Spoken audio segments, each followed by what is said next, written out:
중요한 건 꺾이지 않는 마음 19, 15일을 공개합니다. 비로소 하늘에 전한 진실. 벌써 20년이 되었네요. 사고로 당신을 먼저 보냈을 때 하늘이 무너지는 것 같았어요. 밤이 되면 아이들을 치우고 살아생전 당신 생각으로 말없이 울었습니다. 밥 달라는 자식을 굶길 수 없어 살다 보니 여기까지 왔습니다. 여보, 나 애들 다 결혼시켰어요. 한 번만 말해줘요. 고생했다고. 이거 뭐 남편은 일단 세상에 안 계신 것 같고 그동안 혼자 많이 또 고생을 하셨던. 아이 뒷바라지 하면서 네. 고생 많이 하신 어머니 얘기가 아닌가. 그죠? 2012년에 출간된 한 시집에 실린 편지. 해당 시집은 충북 옥천군의 한글 학교에 다니는 할머니들의 시를 모아 제작된 시집입니다. 그중에서도 편지의 주인공인 당시 76세 최종희의 할머니의 사연이 사람들의 눈물샘을 자극했습니다. 그 이유는 말이죠. 할머니에게 이 편지를 쓰는 과정이 쉽지만은 않았기 때문인데요. 한평생 학교 근처에도 가본 적이 없었던 할머니는 하늘나라로 먼저 떠난 남편에게 편지로 마음을 전하고 싶다는 일념 하나로 70이 넘은 늦은 나이에 한글을 배우기 시작했기 때문입니다. 소중한 편지였구나. 우리는 어릴 때부터 이제 쓰고 배웠기 때문에 당연한 일일지도 모르겠지만 참 이렇게 이른이 넘은 나이에 새롭게 뭔가를 시작하시기는 참 어려운 일이잖아요. 그걸 또 해내신 거고요. 너무나 간절히 뭔가 얘기하고 싶으셨나 봐요. 이렇게 남편 편지를 남기고 싶고 그러셨나 봐요. 주민자치센터에서 운영하는 한글 학교에서 한글 공부를 시작한 할머니는 생전 처음 보는 글자들을 연필이 닳고 공책들을 빼곡하게 채울 때까지 꾸준히 연습했는데요. 할머니에게 매일매일은 어려운 공부를 하는 날이 아닌 어제는 몰랐던 세상에 눈을 뜨는 날이기도 했습니다. 처음에 이제 외국 공부를 시작하는 거랑 마찬가지 아니에요? 그렇죠. 그렇죠. 네. 네. 내 주변을 둘러싼 글자들이 점점 눈에 들어오고 막 읽히기 시작했을 때 그 희열도 있으셨을 것 같아요. 그렇죠. 네. 그렇게 마침내 완성된 편지. 한 장짜리 짧은 편지지만 할머니의 수많은 날의 노력들이 담긴 특별한 편지였는데요. 절제된 단어에서 그간 억눌러왔던 진심이 또 할아버지에 대한 그리움이 고스란히 묻어나 많은 이들의 감동을 샀습니다. 저 문장이 되게 와닿네. 보고 싶은 마음 지금 여기까지 왔습니다. 보고 싶은 마음에 이게 여기까지 공부하시고 쓰기까지 왔다는 얘기네요. 애절한 마음을 전하셨네요. 그렇죠. 아유 우리 또 눈물 석준. 네. 중요한 건 꺾이지 않는 마음 19, 12일을 공개합니다. 몸으로 이룬 소년의 의지. 2020년 캄보디아 푸놈펜에서 열린 한 자전거 대회. 15세 이하 부문에 참가한 청소년들은 자전거와 장비들을 재차 정비하고 경주에 나섰는데요. 그런데 모두의 이목을 끈 한 참가자. 뭐야? 자전거 왜 이래? 고물 자전거 아니에요? 때가 조금 달랐죠? 맨발로 저렇게 해도 되나? 저 발 되게 아플 텐데. 자, 헐렁한 반팔 반바지와 맨발로 녹슨 고물 자전거를 타는 소년. 13살 참가자 페츠 테아랍니다.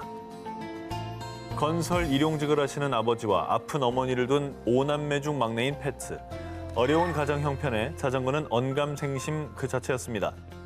하지만 장래 희망이 자전거 선수였던 페츠는 고물상에서 고작 $5짜리, 남들은 쳐다보지도 않던 녹슨 고물 자전거를 겨우겨우 구해 대회에 참가할 수 있었는데요. 아이고. 으리으리한 자전거와 헬멧, 보호대, 경기복 대신 100만 불짜리 두 다리와 그 어떤 장벽도 꺾지 못할 강인한 마음이 있었습니다. 패츠는 신고 있던 샌들도 방해되자 벗어던진 채 맨발로 열심히 페달을 밟았습니다. 하지만 좋은 자전거로 쉽게 경사물을 넘는 다른 참가자들과 달리 녹슨 체인이 빠지고 언덕에서 미끄러져 넘어지고 고물 자전거로 경주를 달리기란 쉽지 않았는데요. 경사가 기어가 있느냐 없느냐가 천지 차이인 거 아시잖아요. 그리고 경량화된 자전거랑 저렇게 녹슨 자전거는 무게 자체가 다릅니다. 무겁죠. 완주를 했습니까? 완주요. 완주 안 했어도 박수 치려고 그랬거든요. 모두가 페츠의 고물 자전거로는 완주조차 못할 것이라 생각했습니다. 패츠는 끝까지 포기하지 않고 달리고 또 달렸습니다. 그 집념으로 당당히 6위로 완주. 경주에 꼭 참가하고 싶었고 이기기 위해 애썼으니까 좋은 자전거나 장비가 없어도 억울하거나 부끄럽지 않아요. 라며 꺾이지 않는 마음을 보여줬는데요. 오. 그리고 패츠의 의지에 감격해버린 사람들.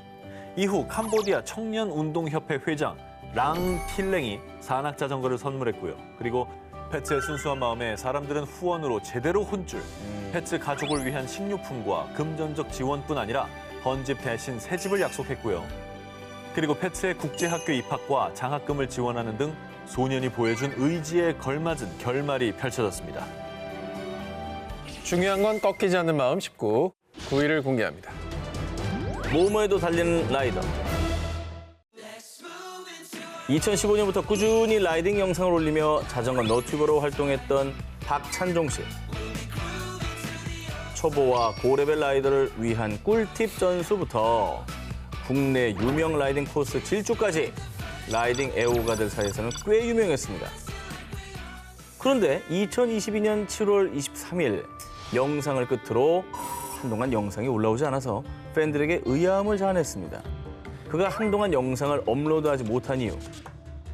지난 2022년 9월 23일 금요일 오후 5시 40분경 박찬종 씨는 여느 때와 다름없이 자전거를 타고 퇴근 중이었는데요. 그는 분명히 도로교통법에 따라 도로의 우측 가장자리에 붙어 주행하고 있었는데 대형 트럭이 갑자기 차선을 변경하더니 그대로 박찬종 씨를 들이받고 만 겁니다. 아유. 이 사고로 인해 트럭에 깔렸다가 구조된 박찬종 씨는 눈뼈 골절, 척추 3군데 골절, 왼쪽 무릎 아래와 발목에 개방성 골절을 입었습니다. 응급 수술을 진행했지만 결국 무릎 아래 왼쪽 다리는 절단해야 했습니다. 저도 저분 그걸 좋아해가지고 팔로우업을 하고 있었거든요. 너무 가슴 아픈 소식이 또 나중에 전해졌어요. 한순간 불의의 사고로 장애를 안게 된 상황. 하지만 박찬종 씨는 달랐습니다. 트럭 바닥에서 생의 끈을 놓치기 직전에 목숨을 구했습니다. 보너스 인생이라고 생각하고 있어요.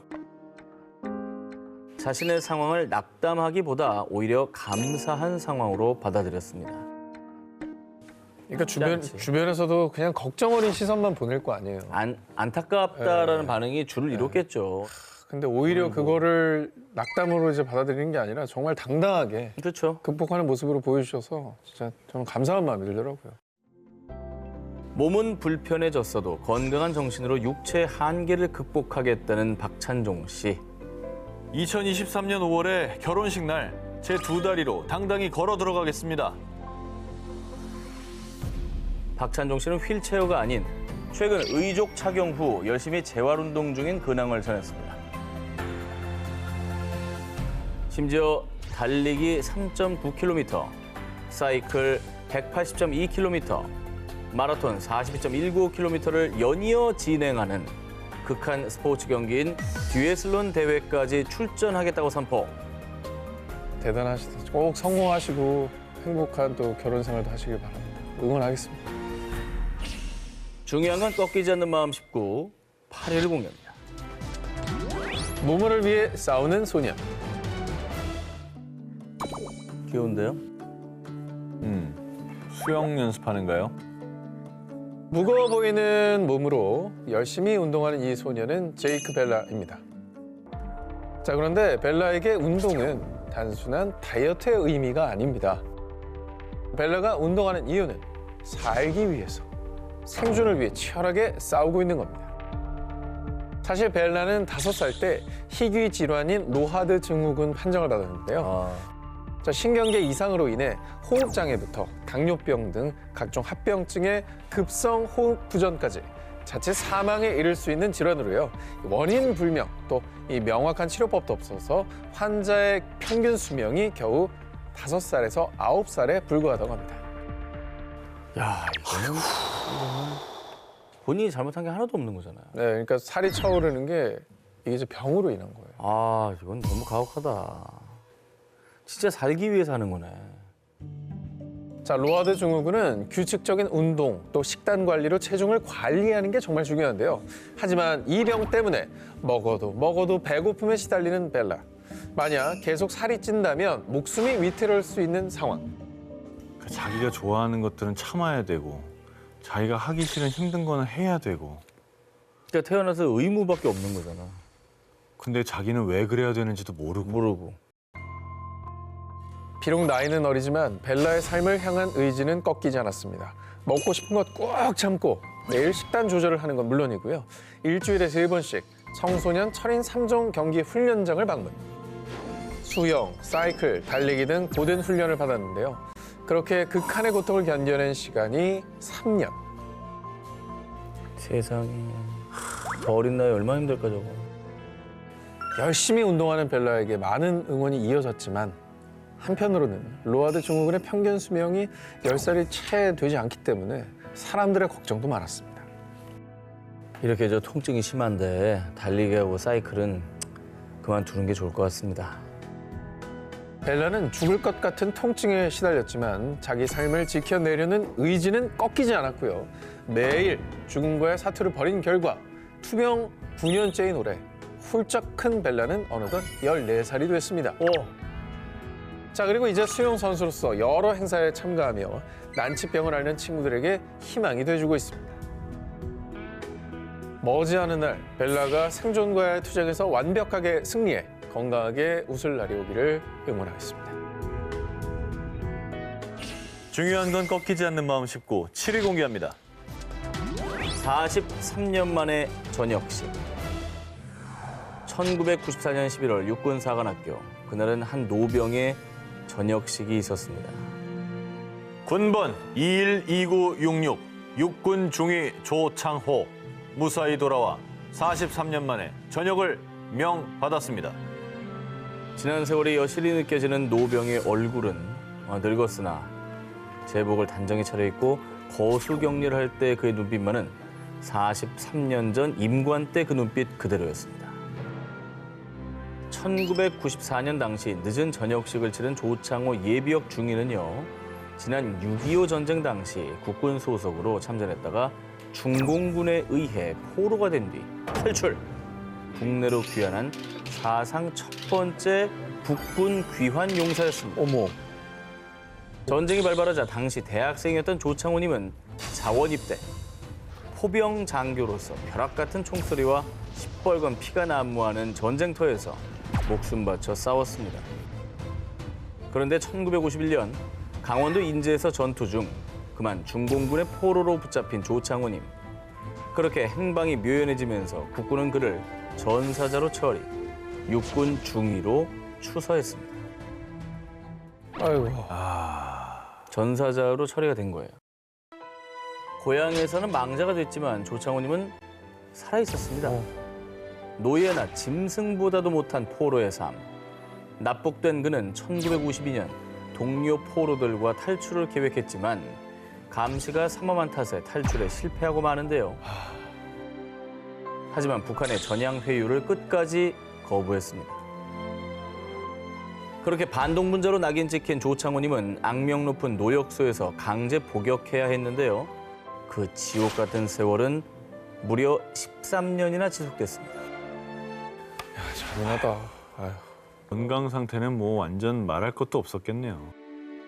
하지만 지옥 같은 현실에서 그가 유일하게 붙잡을 수 있었던 희망은 내 나라, 내 조국으로 돌아가겠다는 결코 꺾이지 않는 마음.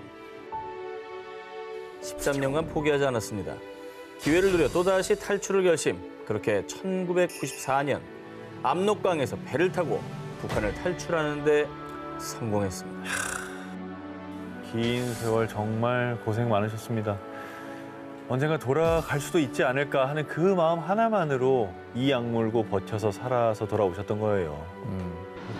이렇게 그는 포로가 된 지 무려 43년 만에 대한민국 국민의 한 사람으로서 이 땅을 다시 밟았습니다. 그리고 지난 2006년 그토록 그리던 조국의 품에서 눈을 감으셨다고 합니다. 중요한 건 꺾이지 않는 마음 19, 4위 공개합니다. 모모에게 찾아온 기적. 인도에 거주하는 달진데르 카우르 부부. 그들에게 한 가지 고민이 있었습니다. 결혼한 지 수년이 지났지만 임신이 되지를 않았던 건데요. 근데 결국 2014년 9월 카우르는 남편과 함께 난임치료센터를 찾았습니다. 그런데 솔직히 말씀드리면 연세가 많으셔서 임신은 힘들 듯합니다. 보통 여성은 이제 40대가 되면 임신 확률이 5%에 불과하다고 하는데요. 그런데 당시 아내인 카우르의 나이는 70세, 남편의 나이는 77세였습니다. 카우르는 결혼하고 무려 40여 년간 임신을 시도했지만 모두 실패했고요. 하지만 이른의 나이, 또 고령인 만큼 의사는 카우르 부부가 난임 치료를 받는 것조차 만류했습니다. 그 위험하고 힘들까 봐 그런 거잖아요. 그죠? 카우르는 간곡하게 의사를 설득했는데요. 결국 이른의 나이에 또다시 임신 준비를 했는데요. 난임치료센터를 다닌 지 2년. 몇 차례나 실패를 겪으며 카우르 부부는 신체적, 정신적 고통에 이유모를 죄책감과 우울감까지 몸과 마음에 큰 상처가 남았는데요. 보통 이때는 거의 대부분의 여성이 이제 완경을 지난 나이기 때문에 그렇죠. 쉽지 않은 게 임신입니다. 난 산모가 걱정이 돼서 그래. 하지만 끝끝내 포기하지 않은 카우르. 인고의 시간이 흘러 2016년 72의 나이에 건강한 아들을 출산. 세계 최고령 엄마에 등극한 겁니다. 진짜 의지로 만든 기적이다. 정말. 과학기술을 능가하는. 72세 고령의 나이에 기적적으로 첫 아들을 품에 안은 엄마. 노부부의 진심 어린 사랑이 뒤늦게나마 결실을 맺은 게 아닐까요? 중요한 건 꺾이지 않는 마음 19, 1위와 18위의 헤드라인을 공개합니다. 무명 작곡가의 운명을 바꾼 히트곡. 숲을 만든 모모의 비전. 2020년 영국 출신의 작곡가 데이비드 스튜어트. 그는 12년 전부터 무려 수백 곡이 넘는 작곡을 했지만요.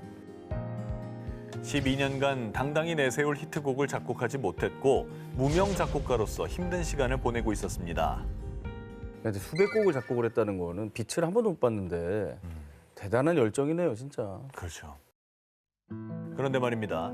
작곡가 스튜어트의 인생을 180도 뒤집는 결정적인 사건이 발생합니다. 음악계 지인들과의 만남에서 우연히 들은 이야기. 한 인기 가수가 새 앨범 준비를 하며 신곡 수급을 하고 있다는 소식이었는데요.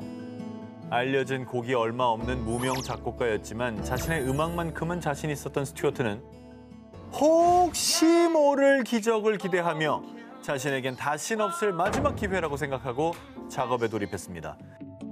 화려한 스튜디오도 없이 자신의 침실에서 작은 노트북으로 혼신의 힘을 다해 작업한 스튜어트. 그리고 그 결과는 정말 기적적으로 채택됐는데요. 스튜어트의 작곡 인생을 뒤바꾼 화제의 곡 바로 이겁니다. 이거야? 이 좋은 노래를? 잘 쓰네. 하루 만에 너튜브 조회수 1억 뷰 돌파. 하루 만에. 바로 BTS의 다이너마이트였습니다. 당시 BTS는 전 세계가 주목한 제일 핫한 아티스트였는데요. 빌보드를 씹어먹는 BTS가 새로운 신곡으로 한국 가수 최초로 빌보드 핫100 1위를 하느냐 마느냐 기대되는 중요한 그때 BTS는 숱한 1위 곡을 배출한 유명 작곡가가 아닌 무명 작곡가 데이비드의 곡을 선택한 겁니다. 진짜 대박이다. 인생 역전이죠. 다이너마이트의 초대박으로 스튜어트는 무명 작곡가에서 빌보드 차트 핫 100송라이터와 핫 100송 프로듀서 차트를 동시에 석권한 7번째 작곡가 겸 프로듀서에 등극. 그는 이런 소감을 전했습니다. 제가 BTS 복권에 당첨됐네요. 지난 12년의 세월을 보상받은 기분입니다.